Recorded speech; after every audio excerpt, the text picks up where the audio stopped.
Alright, I'm gonna go almost quasi-radio on this one. Time is of the essence, and I'm not gonna go search for too many images for this one. Sorry about that. I don't want to waste too much time on this stupid shit. At least you're being honest about how cursory of an examination you're going to give this issue. I mean, if you're going to make a half-hearted attempt at a video, inevitably your points will be poorly structured. I see this hashtag fever has hit the faithful, and it's filling a lot of brains with absolute shit. Just a few hours ago, my friend the Gaming Goose posted a frustrated-sounding video wherein he blasts the hashtag WTFU and hashtag Make YouTube Great Again hashtags. Which was removed because he received so much backlash by generalizing the contingency of YouTube users that stood behind the hashtags, so he had to backpedal and upload a new video to cover his tracks. Admittedly, it's a more detailed attempt at outlining his points, but he also admits commentators like Mundane Matt Sargon and Grade A Under A, who started the whole Make YouTube Great Again hashtag in the first place, should be clamoring because fair use affects them. And guess what? There are bigger channels on YouTube, and somebody is going to notice they're expressing their concerns too. I won't launch into a major tangent about Gaming Goose, but essentially, he also argues that certain channels won't be affected because, well, they're vlogs, they're makeup videos, they don't use other people's content.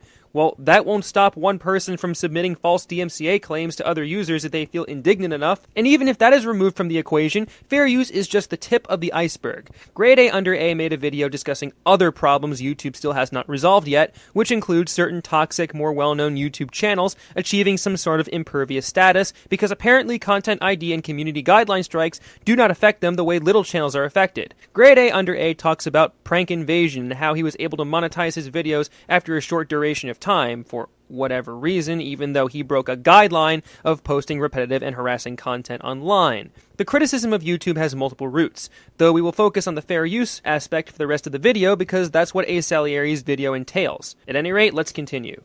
As literally thousands of brainwashed thugs have decided to post angry comments on YouTube videos that don't toe the channel awesome party line. Hell, they're already claiming some of us are traitors simply because we disagree with the motives behind the hashtag, the people behind the hashtag, and the hypocrisies behind the hashtag. And this is the true purpose of Ace's video against Where's the Fair Use. Because Doug Walker and Channel Awesome spearheaded this hashtag movement, all of a sudden it can be easily discredited because Asa wishes to perpetuate a narrative.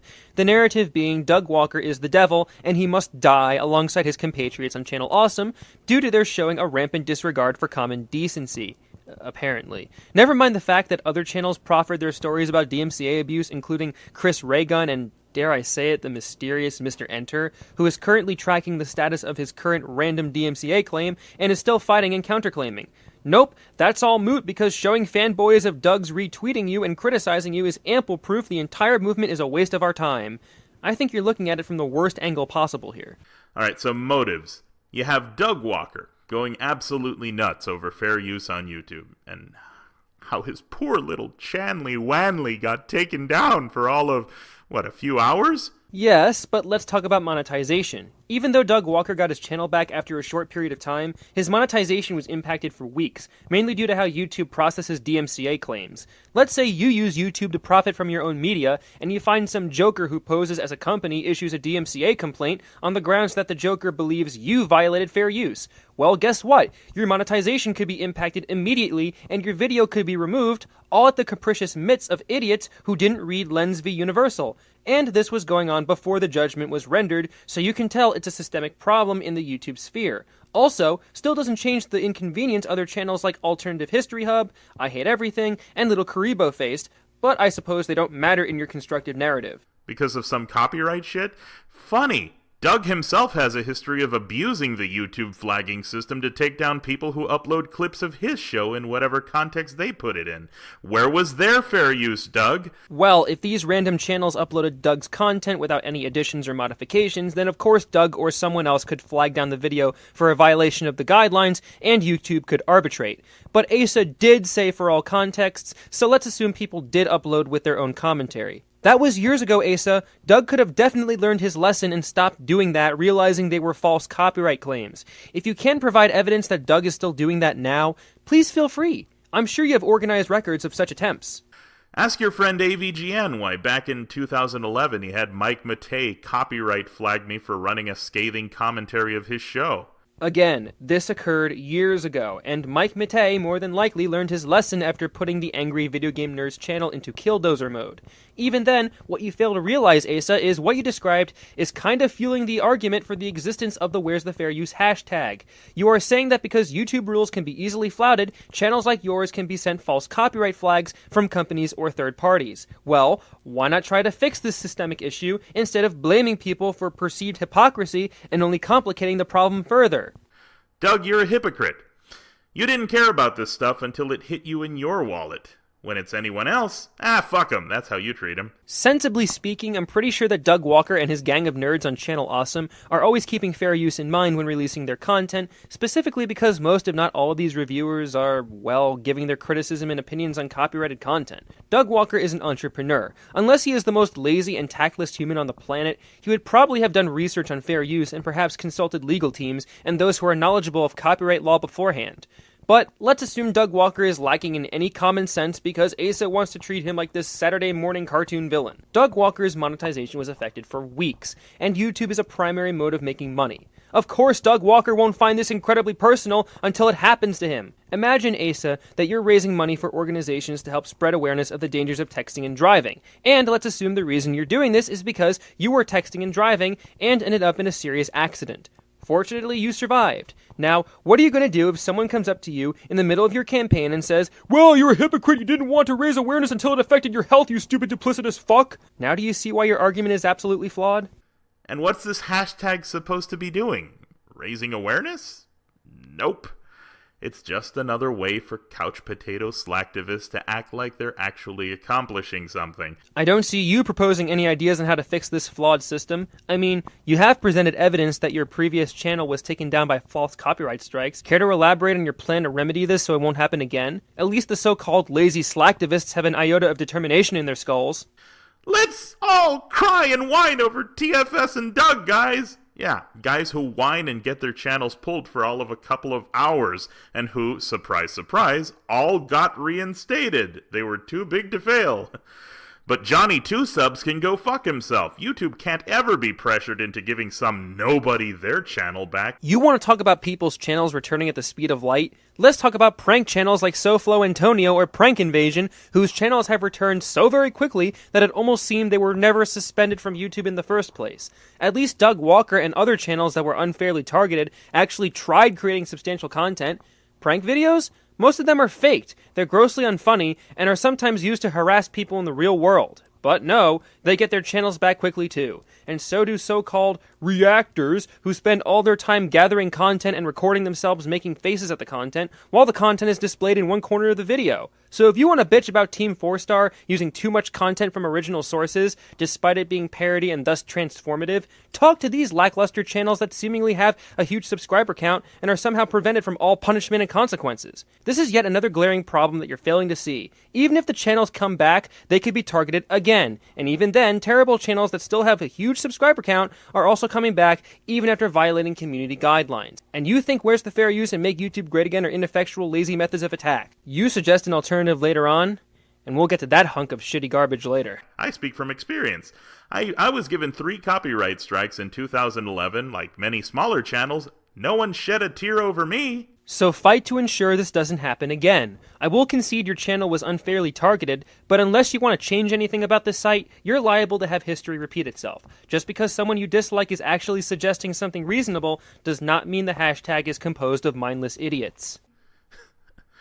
Look, guys, straight talk. This is about the 3rd or 4th time I'm recommending this. You want YouTube to change? Boycott YouTube. The only way you're going to hurt a multi-million-dollar corporation is to stop using their services. And this is his master plan, folks. The same platform that Asa is using to vent his complaints about a hashtag, and somehow allowed him to amass close to 9,000 subscribers, should be discarded entirely in favor of, insert video sharing website of equal widespread viewership here? There's no place for these people to go. This isn't like boycotting Target by shopping exclusively at Walmart, because there's no comparison for YouTube. Dailymotion and Vimeo are light years behind YouTube in terms of video views per day and total number of videos uploaded. And Asa, you're being internally inconsistent. You're exhorting these poor, unenlightened souls of YouTube to boycott. Well, since Since you already were unfairly treated by the system, you should do it yourself. But if you don't want to be loyal to your cause, then your suggestion is full of hot air and does not benefit anybody, including yourself, because other than that, you offer no viable solution. Sorry, try again. No hashtag is going to make YouTube suddenly employ human beings to run their flagging system, because that would be cost ineffective. And in addition, you're adeptly pointing out problems that need to be solved by YouTube. Perhaps a better algorithm should be put in place. It's the goddamn internet and goddamn technology. Anything is possible.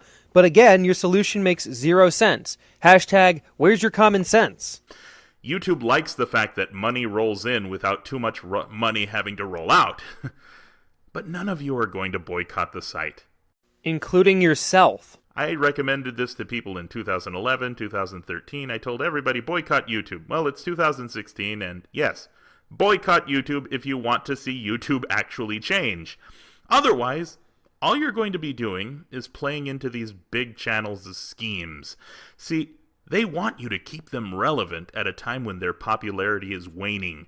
And what better way to do that than with a feel-good cause they can goad you into believing will have an effect on how things are managed on YouTube. I really don't want to hit below the belt, but if you want to talk about slowly losing relevance and having disproportionate subscriber to view counts, look at your videos. So many of them have triple-digit views, and you have close to 9,000 subscribers. I wonder if that means anything. And in addition, your view on this is so myopic that you're failing to include other big channels like, again, Grade A Under A, who consistently makes close to 1 million views each video he makes, as well as I Hate Everything, as well as Enter, as well as Chris Raygun, as well as Doug Walker. Even Doug has a more consistent view count than yours, Asa. May I try on your YouTube blinders? They certainly are effective at altering reality. None of these people care for my interest or your interest. They only care about their own bottom line. You're just supporting another corporation. Who cares which one is bigger or which one is smaller? None of them are here to make YouTube better, quote unquote. Which is why this hashtag campaign was entirely grassroots without any collusion from big conglomerates like Viacom or Google. And if you want to cite Doug Walker's nasty complicity in Where's the Fair Use, remember, he created his own website for his own videos that he makes profit on from his own entrepreneurial endeavors. Let's be clear, Doug Walker is not an executive of YouTube or a spokesperson for YouTube, and he has condemned YouTube in the past before the whole hashtag movement was sparked. And why are you citing Viacom? Viacom was the one that raised a huge kerfuffle with YouTube over people uploading their content to YouTube. Never mind the fact that Viacom was responsible for doing the same thing by promoting their content on YouTube in the first place. The judge ruled in favor of YouTube because of provisions within DMCA, but that's all legal jargon. This is assuming, of course, that the Viacom issue is relevant. Which it isn't, because the grand case of Viacom International Inc. v. YouTube was closed in 2013 after Viacom was told multiple times that YouTube was not responsible for the presence of Viacom's content on the site. So why the Viacom graphic? Another sign this video was a knee-jerk reaction and not a reasonably researched and level-headed response. Although I will say thank you, Asa, for reminding me of the real weekly news once again. None of them are going to go to court with Google over this. Well, Viacom already had a trial with YouTube and Google, and they lost miserably, so your statement is rendered null and void there. And well, Google has the best lawyers money can buy. And what do we have? The court of Twitter hashtags? What are you, mental? You want to hit YouTube where it hurts them most? You're going to have to agree to give up your YouTube drug en masse. The very same drug you're consuming, Asa, so how about you get off that drug before you make another video again? Oh. Goes to show you're only around to shame people rather than doing anything for yourself. Such an activist. But you don't want to do that. You love that YouTube drug so much. No hashtag's going to change diddly squat, alright? And as I established, there clearly is no equal to YouTube in terms of its popularity and influence, so unless you want to create your own website that can rival YouTube, be my guest. I'm sure your knowledge of coding and advertising can get swarms of people to arrive, never mind the fact YouTube has already established itself for 11 years in the video sharing market, effectively cornering it. I wish you luck in that department. Only action can bring about action. Stop buying into what these charlatans are telling you. They're selling you a lemon. And if you could exercise a bit of true critical thinking, you would probably be able to see that. Of course I will exercise my critical thinking in this situation. Don't listen to Ace's emotionally charged rhetoric on the situation because he too is acting like a charlatan, suggesting a so-called solution that is not well thought out and is grossly ineffective, and who upon further examination is only spewing such bile because of his anathema towards Channel Awesome, may not even participate in the boycott as there was nil to suggest he would remain authentic to his cause. Is that enough critical thinking for you? Super funny, bros? Since when did you become a radical Christian conspiracy theorist? Oh sure, your end goal is to spread the gospel by forcing people to remain ignorant of scientific data. Well, if that's what your God wants, then your God is doing a disservice to humanity. Truther, minus 10 points. Hey everyone, it's the Vigilant Christian Mario, and you're here for another edition of Healthy Living. In today's video, I wanted to report on this. McDonald's offering vaccines for children with their Happy Meals. Come on in. It's a happy day at McDonald's. Get your chicken processed GMO garbage nuggets. And of course, in typical conspiracy theorist and pseudo-intellectual fashion, you misrepresent the concept of GMOs and affix this negative connotation towards it, much like how the general public did the same to gluten, although those with gluten allergies and celiac disease should definitely explore options. However, given that I can go to Google Scholar and find articles which discuss the benefits of GMOs from reputable sources and reputable scientists, you probably read polarizing propaganda on the subject. How bloody ironic. Alongside with a vaccine. Yeah. In the description section, I'm going to leave the article. Free vaccines with Happy Meals in Texas on behalf of the Department of Public Health. Crazy. I mean, I would agree that McDonald's is a strange place to ask for vaccines, but at least this isn't an international McDonald's initiative.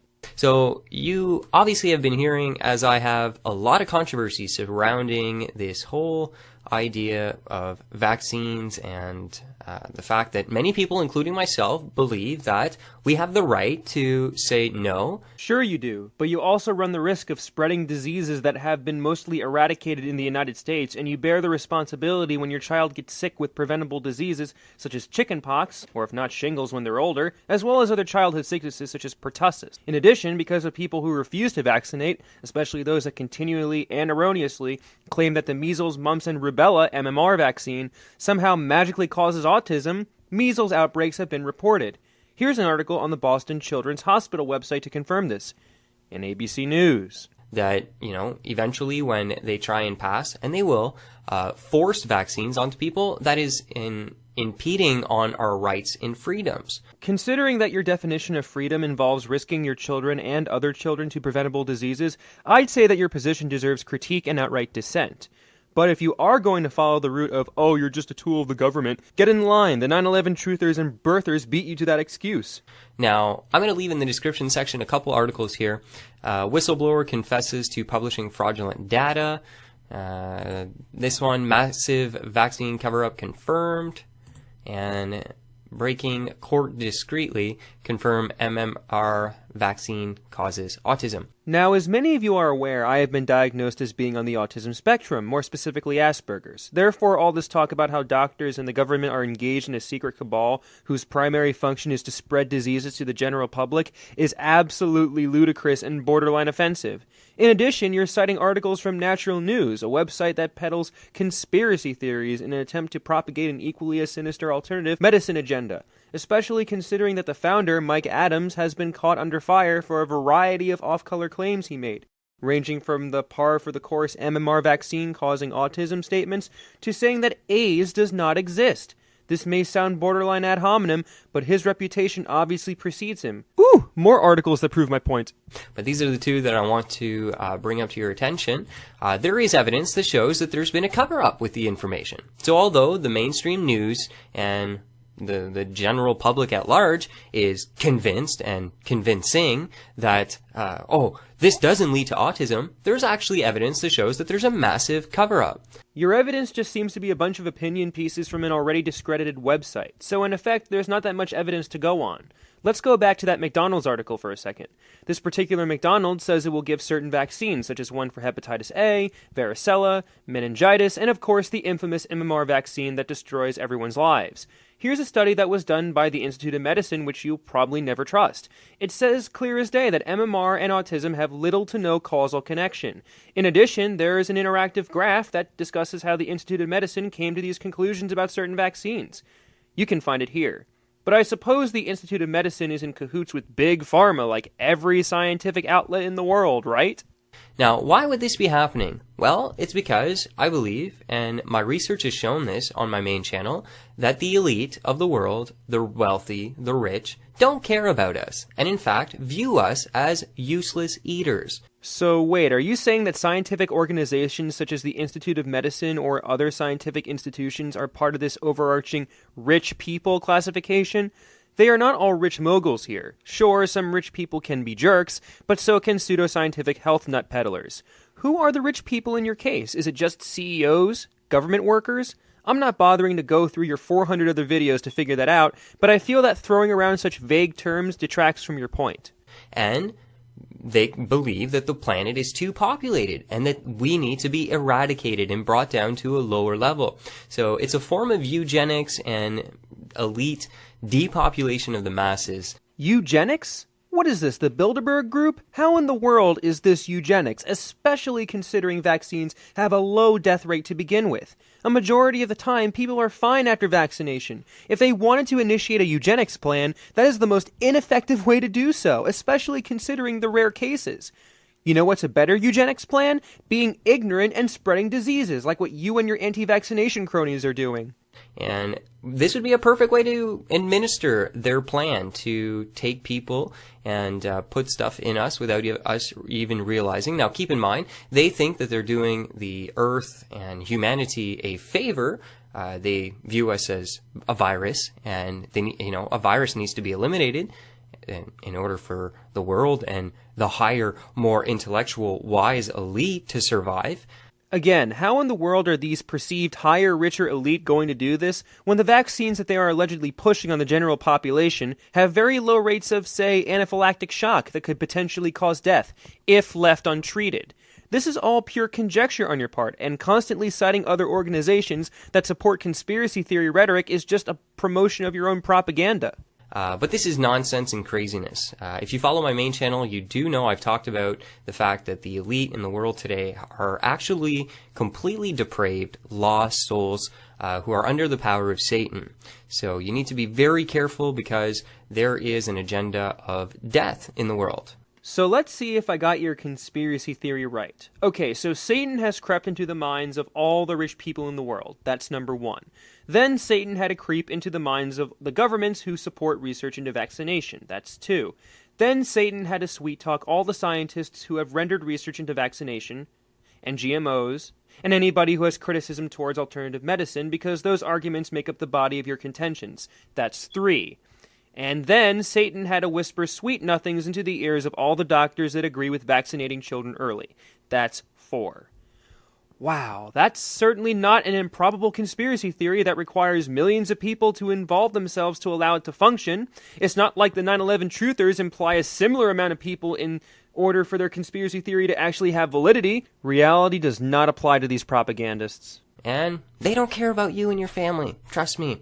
So, first of all, you can think what you want about vaccines. I'm going to stand on my right to say no. I believe you do have the right to say no, but I also believe you have the right to be informed. And ignoring the possible consequences of not vaccinating your children is, in my humble opinion, willful ignorance. You don't need to put a needle in my arm and put some crazy stuff in there.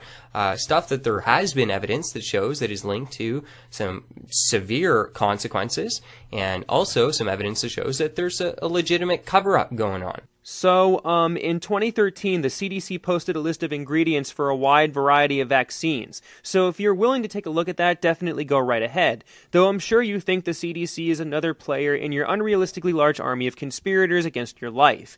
But if you're outright saying that MMR causes autism, and you're leery about the ingredients in vaccines, you're of course implying the presence of thimerosal causes it. The reason why people claim thimerosal causes autism is because people believed mercury caused autism many decades ago. And because thimerosal is a mercury derivative, thimerosal has to cause it. First of all, thimerosal is included but in very low doses in the regular vaccine.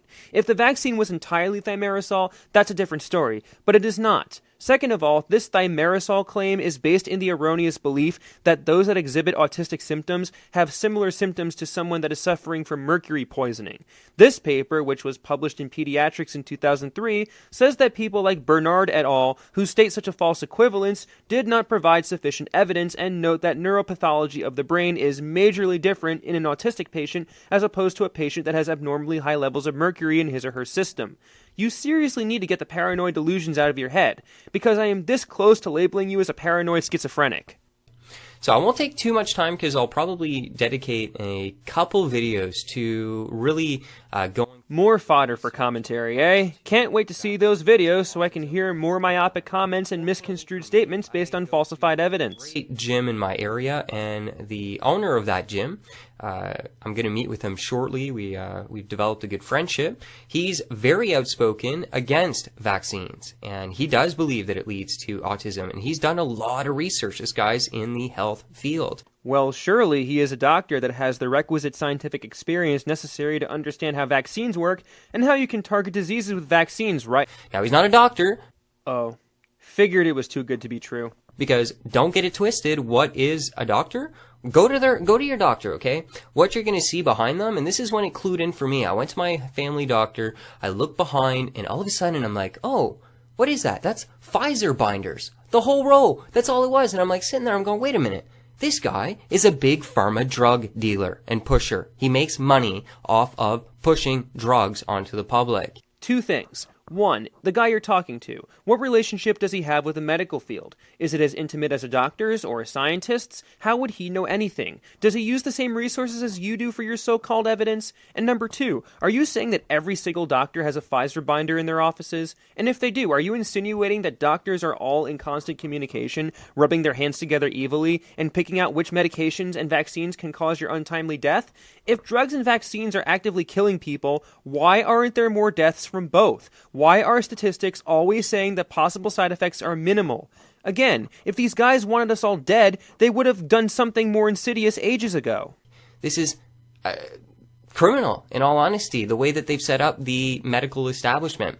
But this is my opinion, and I'm a North American, and I'm entitled to it. And you can think what you want, but I'm going to just stick with my own free ability to just believe whatever it is I want to believe, because I don't trust the medical establishment. Right, but I think in the great land of the United States of America, we are also allowed to criticize if your views appeared skewed to other people. So it's no wonder that people wish to debate the accuracy of your claims and conspiracy theories.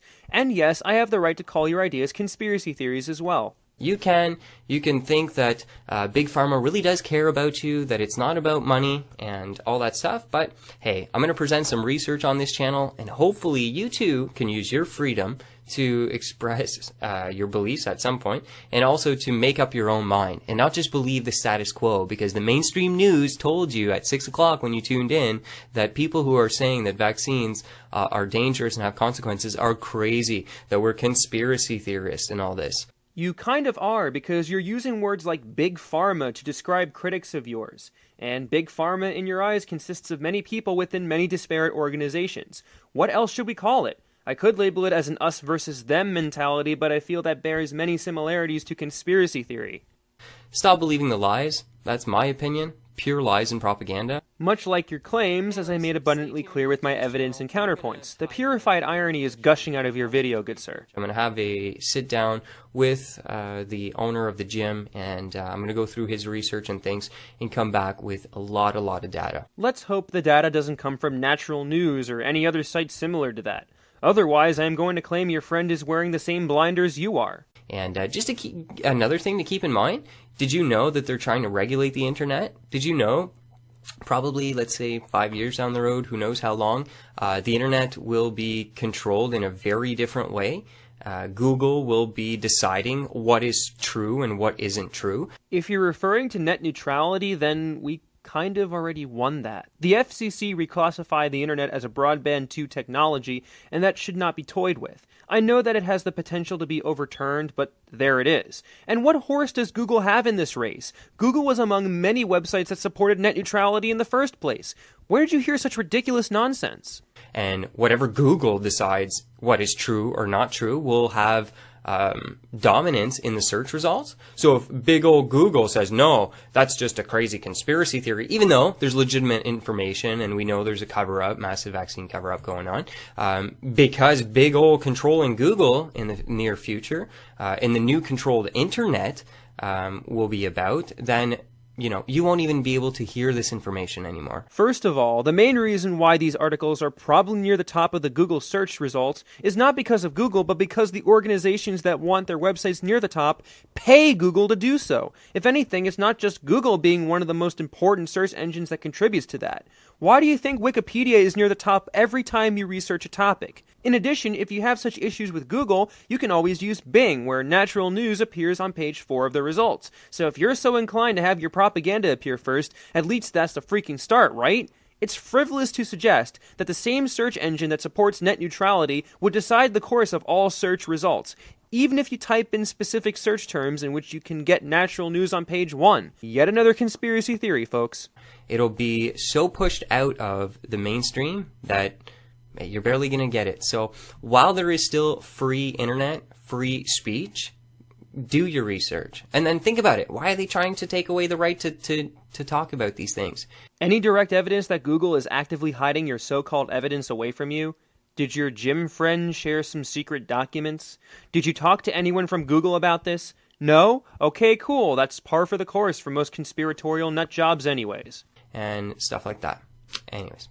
Thanks for taking the time. This is the Vigilant Christian saying God bless each and every one of you. As always, stay vigilant and don't go get a Happy Meal with a vaccine. God bless. Epic edgy intro of edginess. Hey, what's up guys? Gons here for the Face Like the Sun YouTube channel. This is CERN Watch 2015. First off, on April 5th, 2015, CERN published an article, Proton beams are back in the Large Hadron Collider. They are preparing to capture the beam because only a captured beam can be accelerated, and then they can start collisions in May. Okay, so the reason why Face Like the Sun is worried about CERN revolves around this perceived correlation between CERN performing particle acceleration experiments with its Large Hadron Collider and either natural disasters, climate change, or transportation disasters like airplane crashes. In addition, continual usage of the LHC will inevitably cause black holes that could potentially destroy the entire universe, or something. Not only are those statements speculative, but lacking in evidence, as we know that the LHC has not produced any stable micro-black holes, but trying to connect independent events such as weather patterns and airplane crashes with CERN, which has a spotty operating schedule anyways, is a stretch. Take, for instance, the recent Germanwings airplane crash. Not only did the crash occur 200 miles from Geneva, which is the location of the LHC, but also if the LHC created a disruptive magnetic field, wouldn't that have caused more planes to fall from the sky, especially planes that flew closer to the Franco-Swiss border? I feel this is a round peg in a square hole situation. So that's where we're at with the Large Hadron Collider. But I wanted to bring to your attention a couple different things here. First off, the worldwide LHC computing grid. This is a global computing grid. If you go to their website, you see a chart here for the transfer throughput. And I guess you're trying to establish that there is an impending technological singularity? Where else is CERN going to put this information? In an infinitely large filing cabinet? Project is a global collaboration. 170 computing centers in 40 countries, linking up national and international grid infrastructures. And what's interesting to note, if you go to their public website, it tells us that this is a key tool to study physics, to have global collaboration, and to enable discovery. That's kind of the point of this worldwide initiative. Physicists from many different areas of the world can view the data that is outputted from the LHC's proton collision experiments and determine if the results are authentic or need refinement. It also relieves CERN of any economic stress, since it probably would take trillions of dollars to process the data on site. But no, we're not going to take that into consideration. It's much easier to say CERN's creation of the internet is the Antichrist, which fulfills our vaguely worded Bible prophecies. Cut me some damn slack.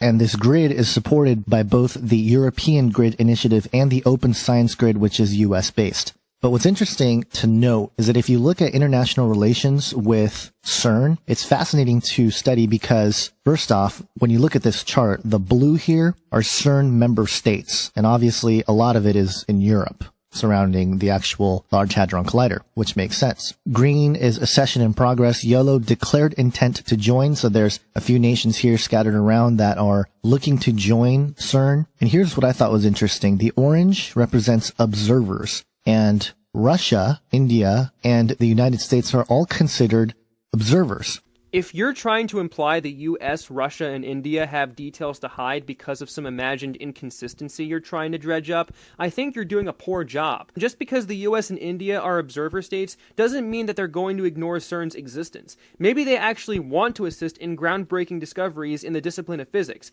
despite those discoveries not occurring within their own borders. Ever stop to think of that? Or does the act of benevolence not exist in your imaginary world? But they are not considered cooperatives. In other words, there are nations that are cooperating with CERN actively, and the United States isn't one of them. The United States is not officially declaring themselves to be close-knit with CERN, but it's not like this precludes United States-based scientific organizations from collaboration with CERN scientists. Did you gloss over the part where CERN can establish international cooperation agreements with non-member institutions? Or are you pretending that does not exist? What about scientist Joe Incandela and his contributions? I guess that also is being ignored. The red here represents cooperation agreements, which include Canada, Mexico, a few nations in South America. You have a couple African nations, China, Australia. So it's interesting to note because these nations are involved with CERN as cooperation agreements, but they are not member states either. There could be many reasons why these countries are not member states yet confer with CERN. What if they cannot afford the membership fee CERN imposes on the member states? What if these non-member states cannot build their own particle accelerators? What if those that are interested in physics and particle physics research wish to collaborate with CERN on their own volition? That's why these cooperation agreements were drafted, so that it could be possible to circumvent these problems. Also, in addition, observer states are technically more involved with CERN projects than states that have international cooperative agreements based on the graph you showed. Way to read graphs wrong. Which is interesting despite the fact that the United States has contributed over $500 million to CERN, according to a 2008 article. We're not considered member states or even cooperative states, but mere observers. Right, because according to this article by the New York Times, we're not interested in becoming a member state due to the $250 million membership fee each year. Therefore, we elected to do this and not CERN. In addition, we have our own particle physics research that we attend to, but he's going to elaborate on that in a moment. So just thought I'd pass that along because it's interesting to note that this idea of a global computing grid that integrates all the different large grids in the world can be probably used for very powerful things like consciousness uploading, and I'm sure they're working on that kind of stuff without making it too public. You're making a drastically huge leap here, but I'll attempt to connect your statements.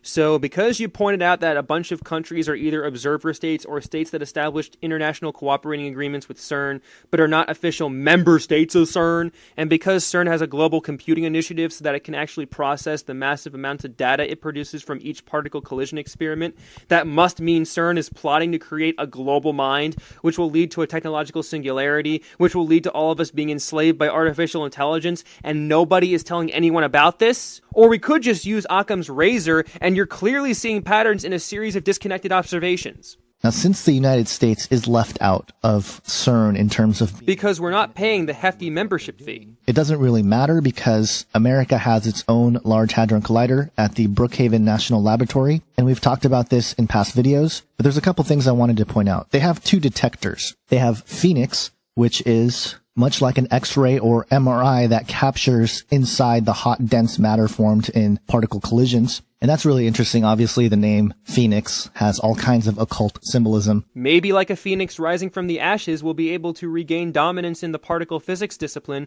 and contribute a hefty amount to the science. Or you could refer to your old astrology tomes and the Bible and infer a million other tangential conclusions to distract from the main point of the project. But that's not what I want to focus on. I want to focus on STAR, the star detector. And it says here, the star detector specializes in tracking the thousands of particles produced by each ion collision at RHIC. Weighing 1,200 tons and as large as a house, STAR is a massive detector. It is used to search for signatures of the form of matter that RHIC was designed to create, the quark-gluon plasma. Ooh, name-dropping particle physics terminology up in this video.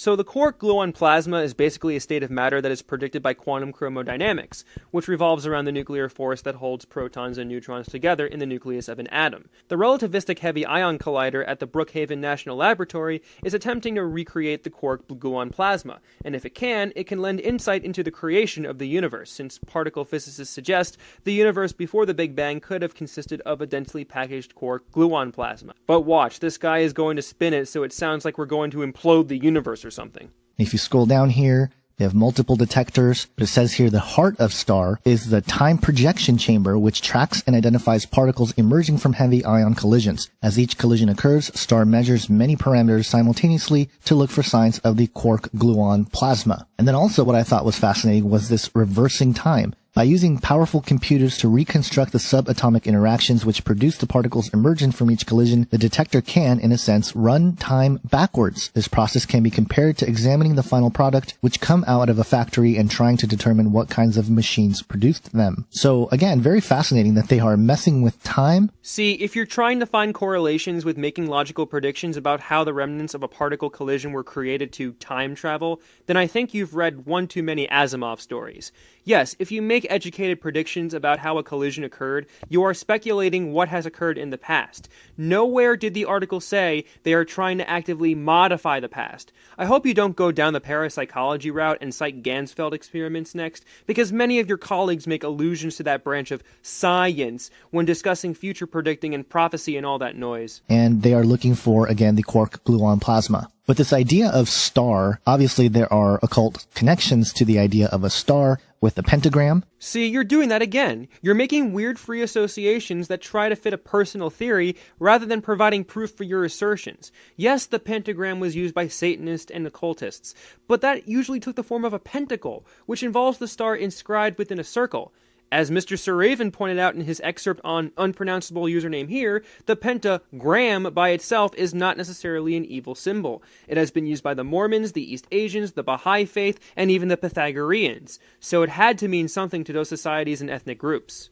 But what I thought was interesting to point out was the propaganda for kids in a couple of, once again, Disney XD shows. You heard right. Disney XD is funneling Satanist propaganda into the minds of little kids. Who does this remind you of? Skip it, skipping and a screaming and a bop to bop, but the very best thing of all. Now what I find interesting is that once Star goes through the portal and comes to Earth, she is wearing the devil horns. And where have we seen the devil horns recently? Of course, the Grammy Awards with Highway to Hell being played by AC/DC and the entire crowd wearing devil horns. That's it? Disney XD is propagating propaganda by the use of a character wearing devil horns, probably ironically, and your reasoning behind this is that Hollywood is run by Satanists because, oh my god, the Grammy showed people wearing devil horns for AC/DC, even though not everyone in the picture is wearing them. You know, this is quite roundabout. You're really grasping for straws to find such tenuous connections to justify your conspiracy theory about Satan's death grip on Hollywood. Who else does this remind you of? And the other part of it that's really strange is this severed head of a unicorn that is best friends with Star here. And I found it interesting because there's this Hindu horse-headed avatar of Lord Vishnu in Sanskrit called Hayagriva. And here's a picture of Hayagriva, blue with a horse head. But Hayagriva represents knowledge and wisdom, and in fact Hayagriva further represents triumph of good over evil through knowledge. Are you trying to say that because this random unicorn on this random show bears resemblance to a horse-headed deity from another religion that you probably find heretical, the horse represents the end times or something biblical? I am honestly thinking you said that to trick people. And here we go. We have a character that has blue skin. It's aquamarine. And of course it's a unicorn. Hayagriva isn't a unicorn though. He doesn't have a horn. This connection you're establishing is flimsier than a wheelbarrow with no wheel. Seriously, if this guy saw My Little Pony. And it is described as a floating unicorn head princess from the dimension of Uni, who is Star's best friend. And she usually gives bad advice to Star, hinting that she is the cause of Star's behavior. So very interesting. You have a character that is an influencer of Star. Going back to your faulty Hayagriva comparison, yes, you can say that Vishnu and his associated avatars may have influenced people, but even mere mortals can be influential forces on people too. Ever hear of celebrities or charismatic people in general? Oh wait, that's your vision of the New World Order. Well, let's talk about you. You could be a charismatic person too, who is spreading such blatant misinformation to your impressionable audience. Although this is only from the context of Hayagriva, if you're trying to make another comparison, feel free to correct me on that.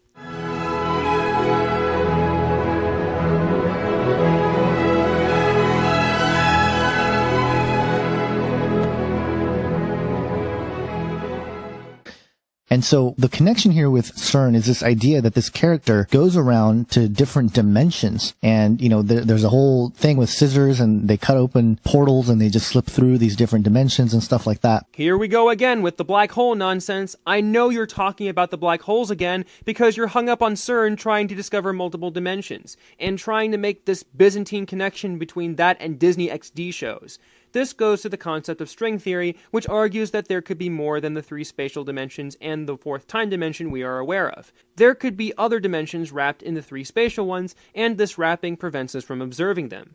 The microscopic black holes that will disintegrate rapidly because of Hawking radiation will provide insight into not only other dimensions, but also why gravity is weaker than electromagnetism. But no, these black holes are about destroying the universe, or something. Will there be any rich satanic Hollywood folks after everyone disappears forever? And again, you might be saying, well, that's just, that's just creativity. Which it certainly is, but do go on. Skip it, skipping and a screaming and a bop to bop, but the very best thing of all. Then when I brought it over to Disney and one of the executives said, what if her magic powers were real? And I sort of sat on that and came up with the concept as it is now. So it's interesting to note that the executives at Disney would suggest something here. Oh, how unusual of people making suggestions to improve their ratings and the appeal of a show. It's not like they're broadcasting these shows on a national level and may need as much firepower they can get from content creators like the one behind Star and the Forces of Evil.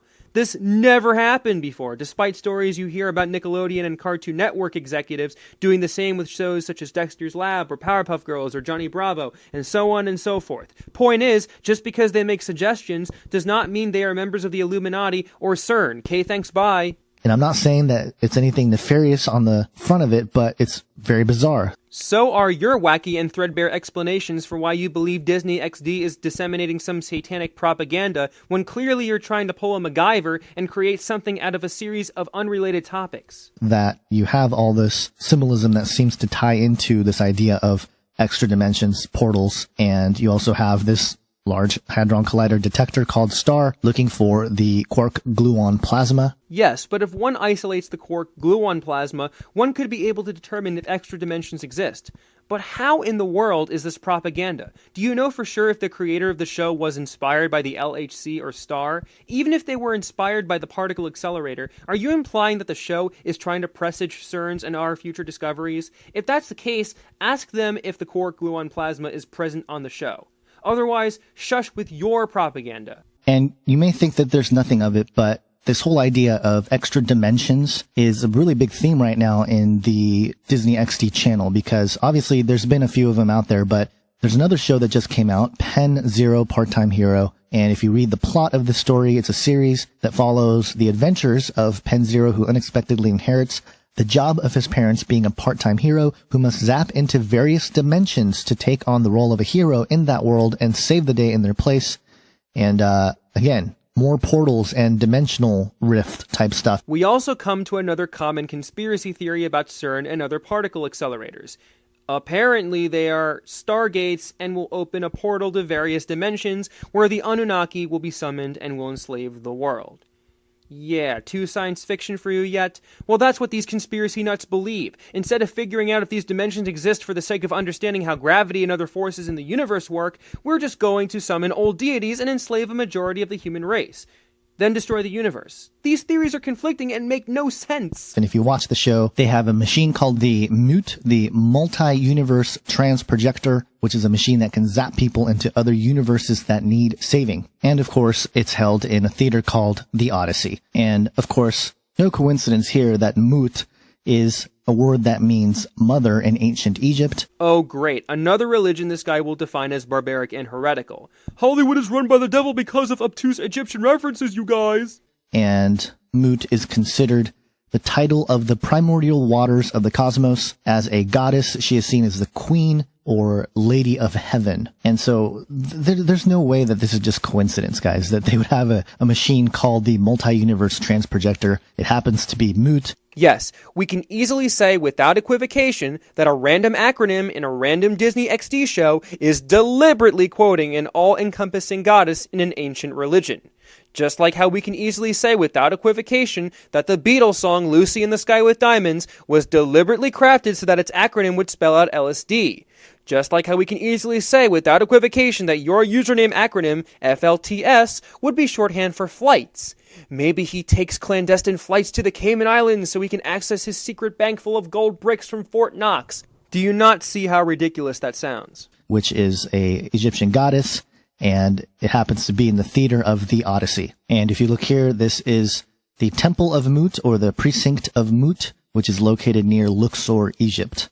So again, it doesn't take much to get into these rabbit trails and find connections with ancient Egypt and all of the occultism that seems to run Hollywood in general. Never mind the fact that Mut's role in ancient Egyptian mythology morphed over time, but also you're going into the Anunnaki territory again. Did CERN and Hollywood make a pact to summon the devil and the Anunnaki from the alternate dimensions that CERN can gain access to through their experiments? How in the world could such a deal be brokered? You're implying those two entities are on the same side with all these connections you're attempting to make here. This consequently creates such a sprawling story that only seems to make sense if the millions of people involved agree to implementing this unimaginably difficult plan. This still does not make sense as established in Part 1.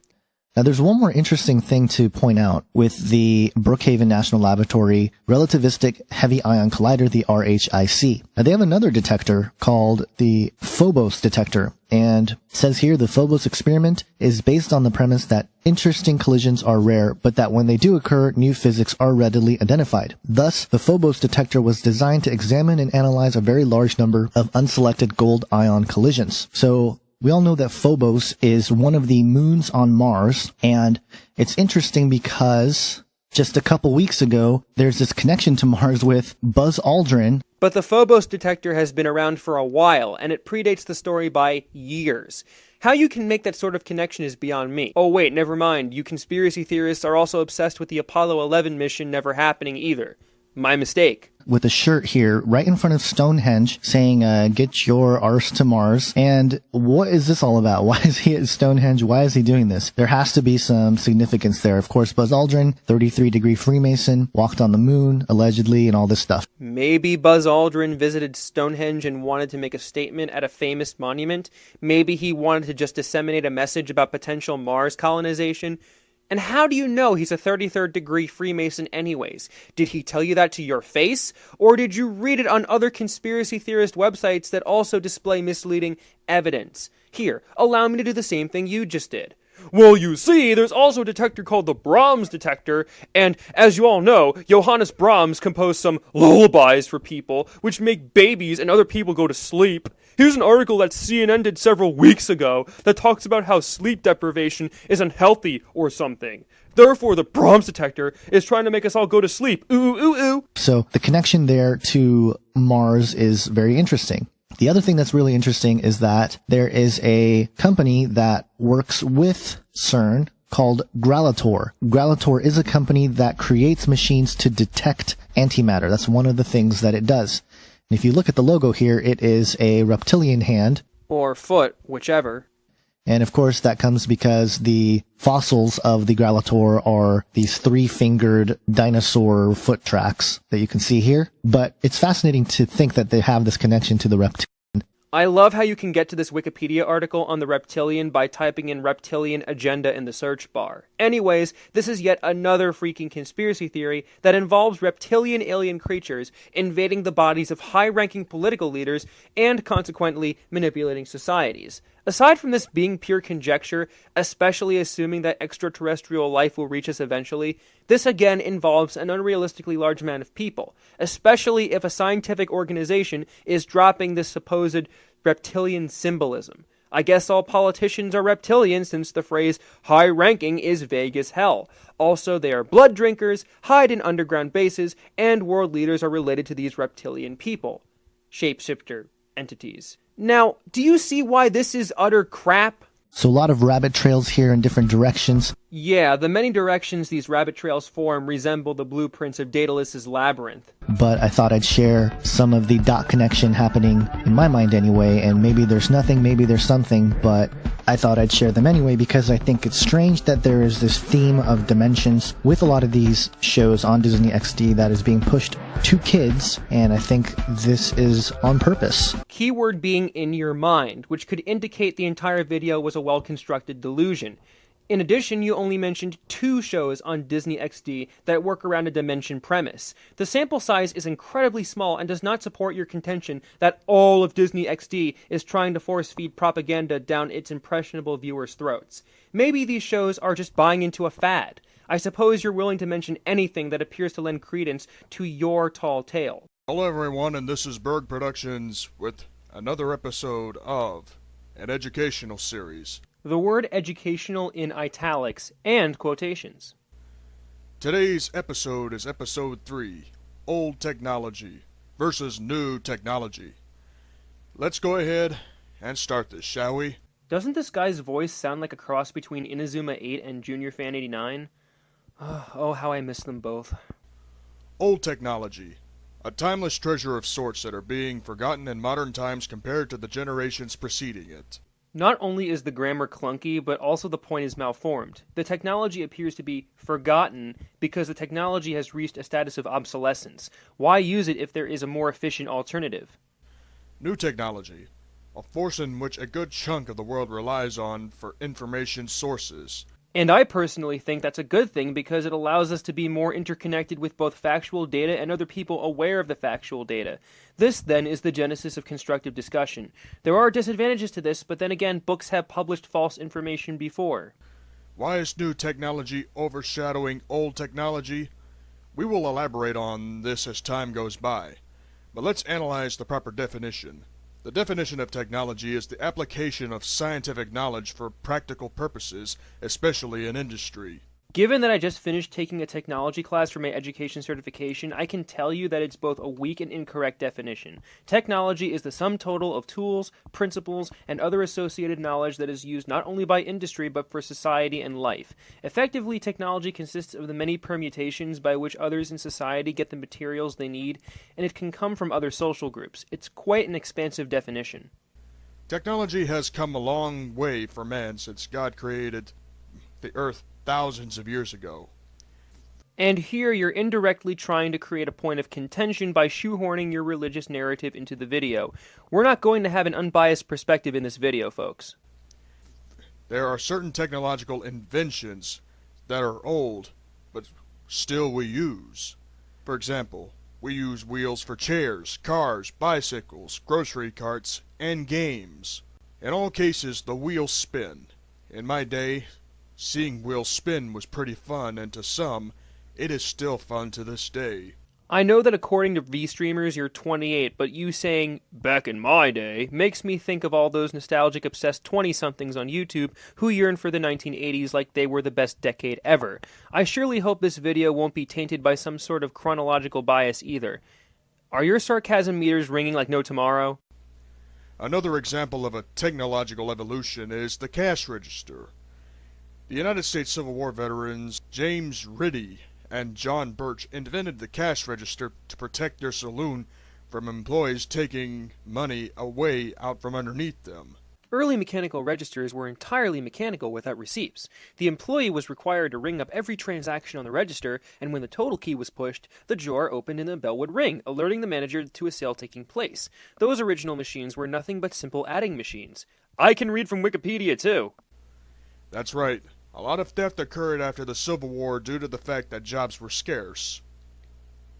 Today, cash registers are controlled by a computer, which I will discuss about the computer later.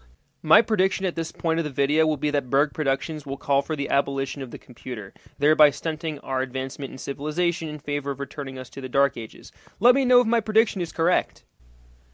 I see flaws in the modern-day cash register because if the power goes out prior to the checker making a sale, then the cash register will not operate by any means.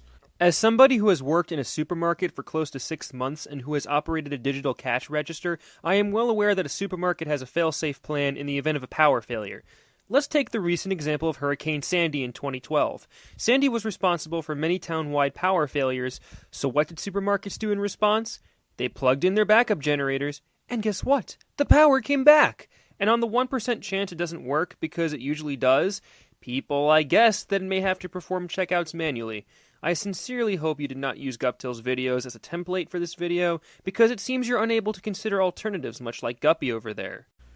Another old-school technological invention was the seed cleaning machine.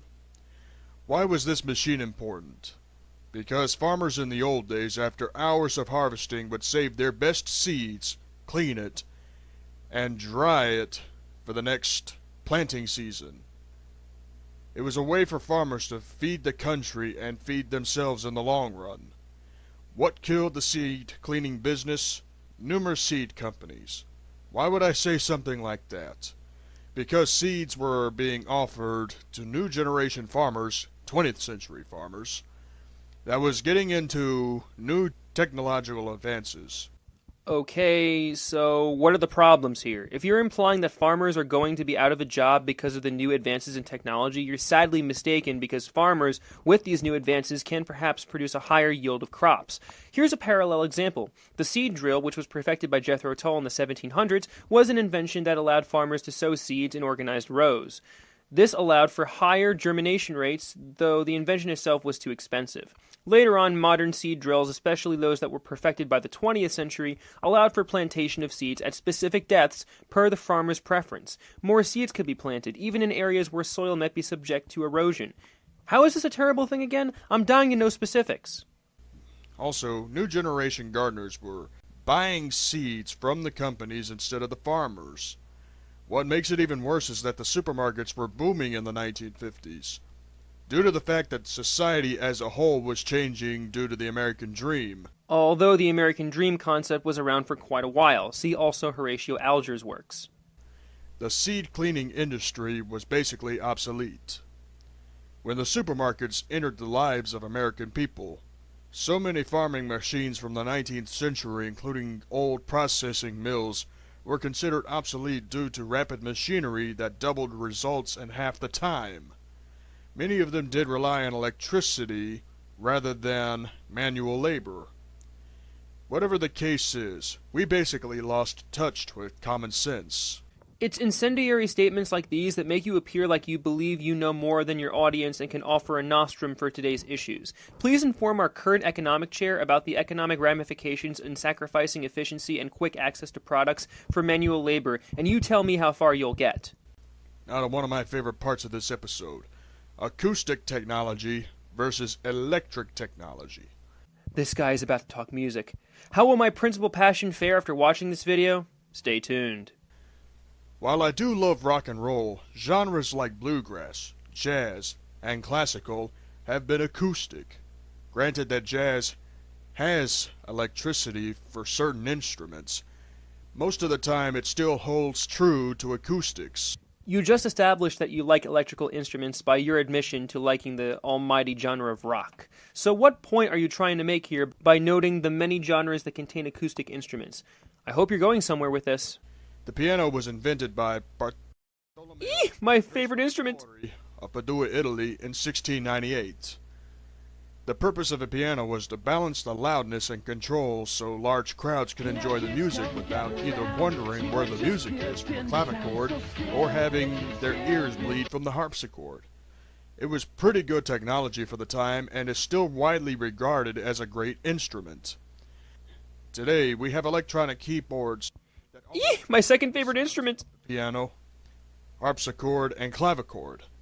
Fine and dandy, but if the keyboard malfunctions, you are pretty much without music. Again, you're not considering alternatives. Does the concert venue in question have a backup generator? What about your house? Well, of course it may be more difficult, but the fact remains that people can figure out ways to make the technology work. It is a problem for sure, but analog pianos also have their own host of maintenance issues that you will outline shortly.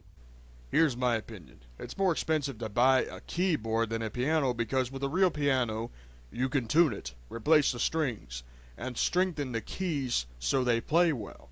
So you're telling me that an acoustic piano, which could range anywhere between $3,000 and $100,000, costs less than a keyboard that you can easily find on Amazon for around $50? Are you out of your freaking mind? And yeah, you could probably nitpick and say, "But Youngblood, this piano is $1,500, your face!" Okay, well, remember when he said, You can tune it, replace the strings, and strengthen the keys so they play well. each piano tuning job, depending on the company that you use, may be around $200 if the piano is well maintained. If you want your piano rebuilt, that can range anywhere from $750 to $2,500. If you want your piano keys replaced or updated, that may require an additional $200. Sometimes it can range between $160 and $300. The maintenance costs alone equals 2 or 3 cheap keyboards that you can find on eBay or Amazon. How the hell are acoustics cheaper? A keyboard would leave you in the dark, especially if you have a critical performance coming up. So then we activate our common sense centers and think of alternatives in case something goes wrong. Of course, not everyone will do that, but it's recommended. It's as if you think no one is able to perform these mental exercises. Again, like up till, you assume a majority of the population had lobotomies or something. But to continue this point, acoustic guitars have impacted the world for My third favorite instrument! years. There have been variations in evolution in the history of the guitar. I love the sounds of an acoustic guitar, but then there are people that want the loudness that rock and roll plus death metal combine. Yeah, like they're the only genres that feature loud, wailing guitars in their representative songs. Mahavishnu Orchestra, ever hear of them? Seriously, they're pretty freaking good. To me, if you play the blues, bluegrass, or folk songs with an acoustic guitar, you'll have music to last you until the end of time. I could argue the same for an electric guitar because of its rich history and the ever-growing list of accomplished musicians who have used that instrument to make a name for themselves. I'm sure Leo Fender, Les Paul, and Adolf Rickenbacker would have some words for you as well. Music has come a long way away from signing hymns.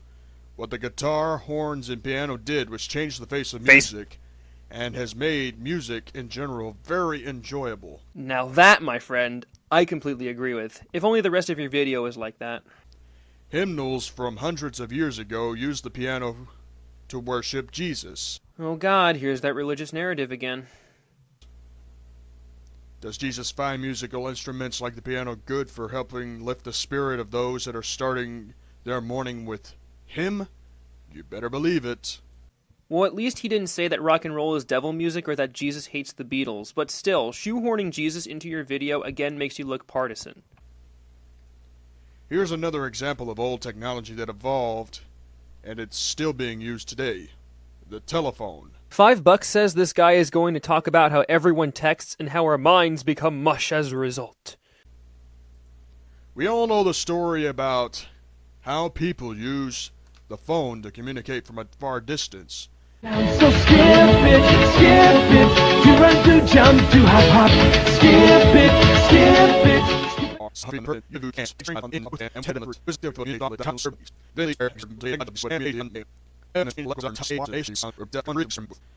Today we have all sorts of telephones, whether they are cordless telephones, telephones that require you to communicate to an operator, corded telephones, which I grew up using in the 90s, and payphones. Yeah, but all those phone variants are slowly being phased out in favor of cell phones. I know you're going to talk about them, but I don't remember seeing a payphone in 2014, unless you're in some very old building.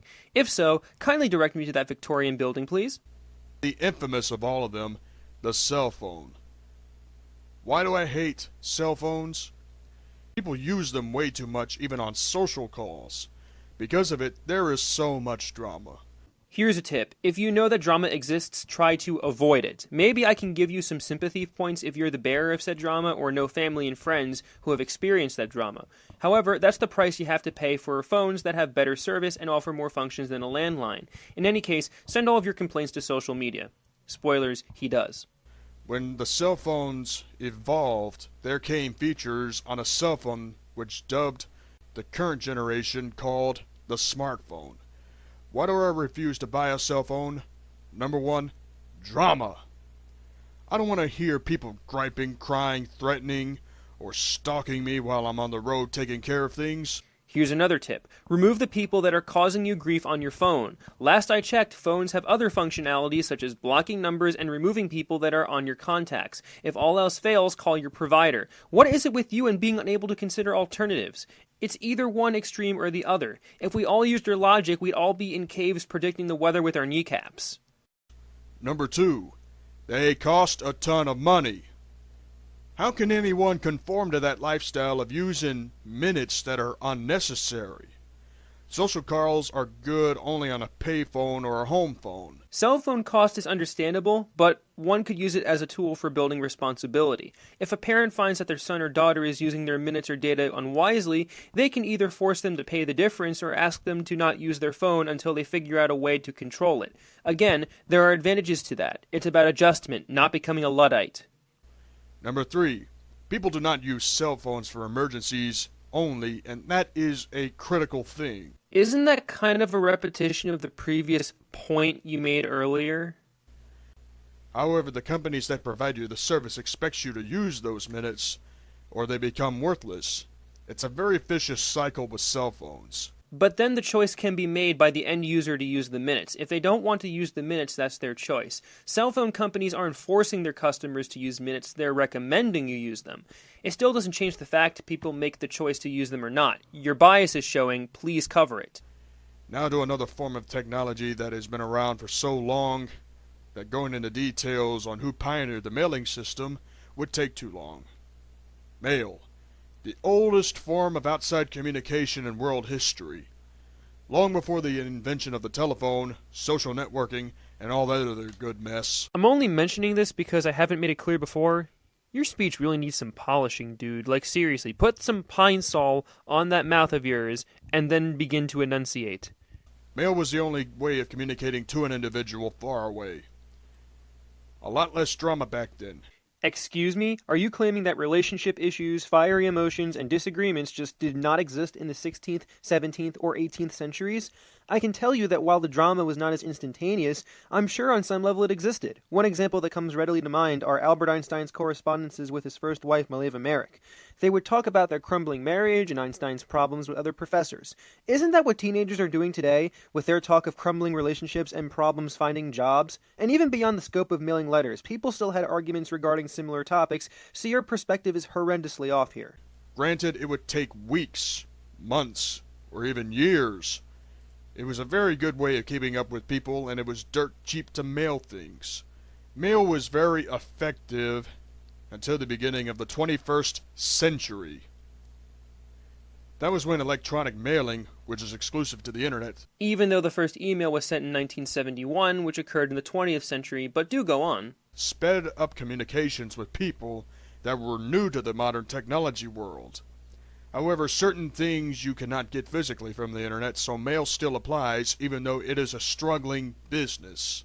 Of course that struggle comes part and parcel, excuse the pun, with a competing technology, but as long as we have physical objects to send, snail mail will still be a thing. But that's why they call it snail mail. It's not as instantaneous as an email message, which mailing companies like FedEx can send you to inform you on the status of a product you want delivered to your house. So yo face. Now to the saddest part about the whole technological things of life. Reading. In school, they encourage and sometimes force you to read things you do not like. For example, many teachers made me read fiction, even though I was more of a non-fiction type of guy. For example, I read biographies on Walt Disney, Andy Rooney, Bob Barker, Walter Cronkite, Walter Matthau, etc. I respect all these guys, but that's even more a testament that you're stuck in the 1950s. I've read books on numismatics, which my commentary is still on V-Streamers, if you care to see that video. A lot of these books I read before I bought my first computer and got access to the internet. You see, social media has a way of insulting the integrity and intelligence of American people. What does social media have anything to do with ebooks? Do social media companies dictate what should be included in an e-textbook for school districts? Is Amazon run by Facebook? Why in the world are you trying to make these ludicrous connections? That insult, in my opinion, became known as electronic books. They weren't big in 1999 with Cybook Gen 1, as they are with Amazon Kindle and Barnes & Noble Nook. It changed the way people read novels, articles, and other stuff that I don't care about. Why don't I care about ebooks? Like cell phones, ebooks cost a lot of money and they don't last long. If you want a print copy of a book, that can be problematic. However, ebooks probably are less expensive than a paperback version, especially if you're looking for a book in better condition. You also get it quickly, and it does not take up any physical space. I just think that rejecting ebooks outright, again, makes you look like a Luddite, because clearly you see no rationale for any technology whatsoever, despite using the internet and video sharing websites to speak your piece. Most of my research does come from the internet because of constant updates and new information. Ebooks also update their materials frequently. Your point? That's the good part about the internet. The bad part is that certain information we look for does not exist as of yet, but somehow you can find certain information in a book that could explain what another person is talking about. Your wording is so unclear that it's making my mind boil. So you're saying that the internet might not have certain information that books may contain?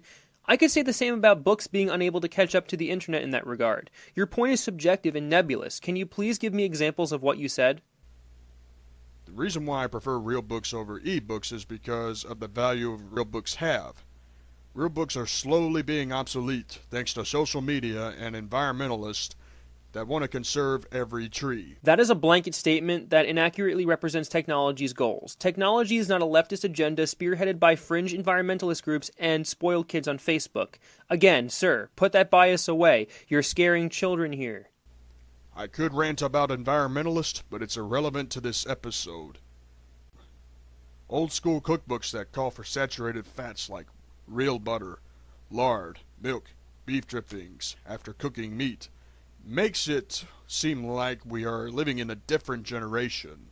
Yeah, if the technology had not clued you in, then the newer recipes people are using probably should. I agree to an extent about how the newer ingredients in food are more processed and are cheaper, but again, that's another byproduct of technology, and we choose whether we eat that stuff or not, and what the hell does this have to do with your video?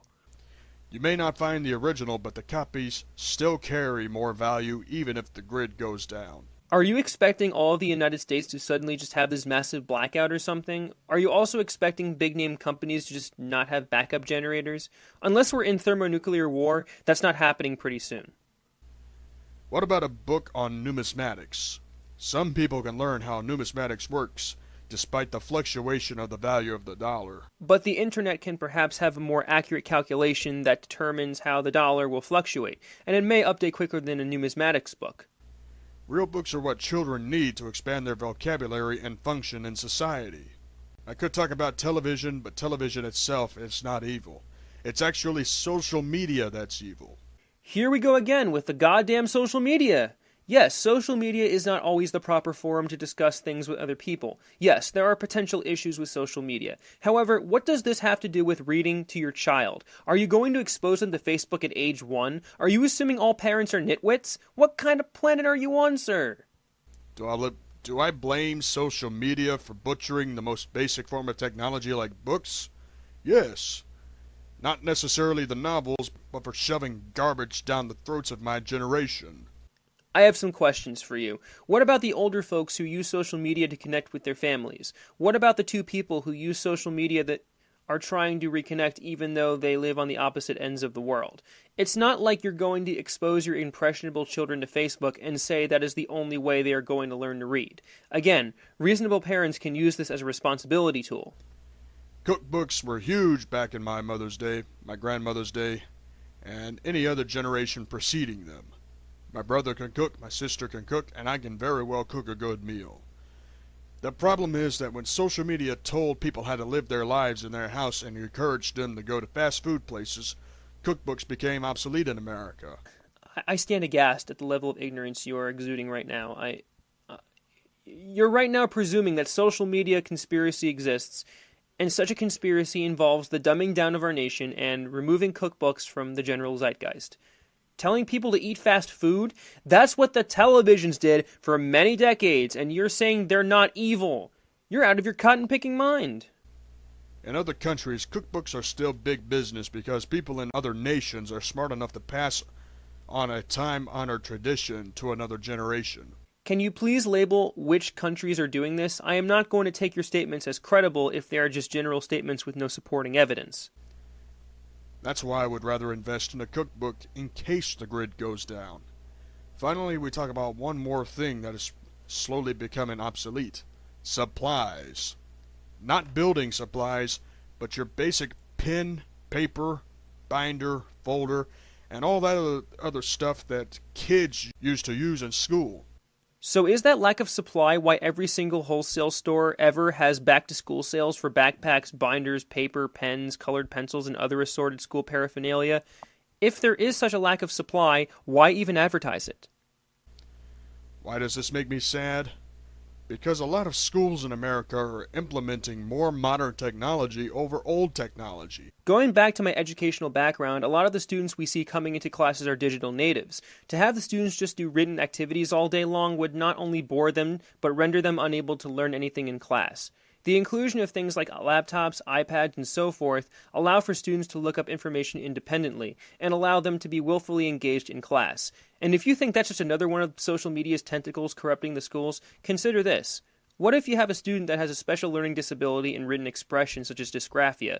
An alternative that solves this issue is technology. You can use laptops, speech-to-text software, and other associated 21st century gadgets to aid these students in your class. To ignore them would be unconscionable. It makes me sad that you're completely unaware of the diversity of the student population these days. But yes, let's blame social media and leftist environmental groups because clearly that's the root of our problem, and not becoming Luddites. Skip it, you run to jump to hop hop. Skip it, skipping and a screaming and a bop to bop. But the very best thing of all, there's a counter on this ball. Who knows about the Declaration of Independence and the United States Constitution? Anyone? They are not just 238-year-old pieces of paper. They are historical documents that guaranteed our rights in this country. Did Thomas Jefferson use a smartphone to write the Declaration of Independence? You gotta be kidding, right? You're connecting technological advancement with us being ignorant of the Constitution and the Declaration of Independence. Are you bloody serious? Aside from the fact that we can read it online, I'm fairly sure the Constitution took into consideration the growth of technology as it lists processes for it to be amended when the situation calls for it. Secondly, Thomas Jefferson did not use a smartphone, mainly because smartphones didn't freaking exist back then. Even then, why are you so on about making correlations between smartphone use and intelligence? Correlation does not imply causation anyway. Your statement there was rather inane. I could make the same statement and say, Jack the Ripper didn't use a smartphone, yet he still killed people regardless. That must mean he was more enlightened. So why are we wasting money on things like an e-tablet, e-book, and other stupid things that would easily malfunction even if you try to take care of it? Because despite the malfunctions, they can be repaired. Yes, technology will fail at times. Nobody said it was perfect. However, it's not going to crash 2 seconds after you first use the technology. If it did, it shows the technology was designed poorly, which means it is attributable to human error. The same humans that created other machines that were rendered ineffective by time and loss of functionality. Television and computers have evolved so much that repair shops are out of business. So, car repairs, electrical repair, house repair, and appliance repair are all going out of business. Last I checked, they are still functioning in our society. This is quite a Guptillian notion because, again, you're thinking we live in this weird dystopian society that only survives on technology. Also, technology repair shops, computer repair shops, they're going out of business even though this technology is a mass consumption now? Hello? What is my stance on technology in general? I prefer a desktop computer over a laptop. I prefer a home phone over a cell phone, and that's it. Okay, but you're still embracing technology regardless, and you can use that desktop to access Facebook, so that social media is still going to corrupt you anyway. Good luck being unable to fix your desktop if it crashes, and you find that no computer repair shop has any support for Windows 95, assuming you have that too.